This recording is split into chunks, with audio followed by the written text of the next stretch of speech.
Okay, here we go. It's an honor to introduce Fred Whitehurst, who blew the whistle on the FBI crime lab. He told me when he came up last night that we started representing him 26 years ago. And Fred had a celebrated case, high profile, testified in the O.J. Simpson case, the World Trade Center 1 case. He made a lot of news in the FBI lab, but really his mission, he really only wanted one, well, actually two things. One thing he wanted to do was to ensure that FBI agents from the FBI lab, when they went into court, would tell the truth. And the second thing he wanted was to find out who got hurt. And he has spent the last 20-something years since his settlement at the FBI searching for those who got hurt. And it has taken that long, and people are finally being released from prison today because of DNA technology and other things that actually enables people. But he's going to come up here. Come on up, Fred. He is going to tell us about what he's been doing. You know, Jane talks about how bad we hurt, and then I say, oh, darn. The people that have spent time in prison make our heart pale. I'm going to tell you about a particular case that highlights what I'm talking about.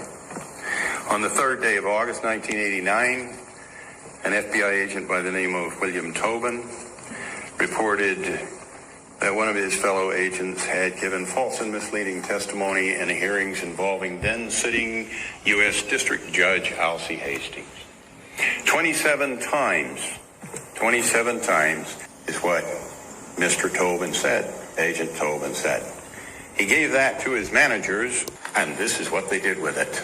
At that point, that agent should have been taken offline, and everything he did reviewed at that point. Human lives, people on death row, people in prison. At that point, yes. On the 12th day of December 2017, Judge Todd Edelman, in a memorandum opinion and order vacating the conviction of Derry Nelson, Mr. Nelson, stand up, of Mr. Derry Nelson, 33 years later. Mr. Nelson spent 33 years in prison because no one would listen. This is what Judge Edelman said. Central as it was to this trial, Malone's testimony rested on a foundation of lies and exaggerations. There's a human face attached to this tragedy. There's a human face. This is a real story. And so we hurt and we cried and our families got hurt and oh darn. Come on. Oh darn. He just got out the 1st of March. And you know what? He can't stand here and rant and rave because he's under a gag order. They're going to retry him. He can't say anything to you. He's under a gag order. And we will respect that gag order. But I'm not. I'll hush in just a minute, ma'am. The fellow that put him down is living off a nice retirement check in Hopewell, Virginia. There is no accountability for FBI agents. There just won't be. I've come to that conclusion. If there is no accountability, then there has to be maximum oversight. And that oversight comes from the courage, the kind of people that are in this room. The Derry Nelsons in the world should not have to go through that.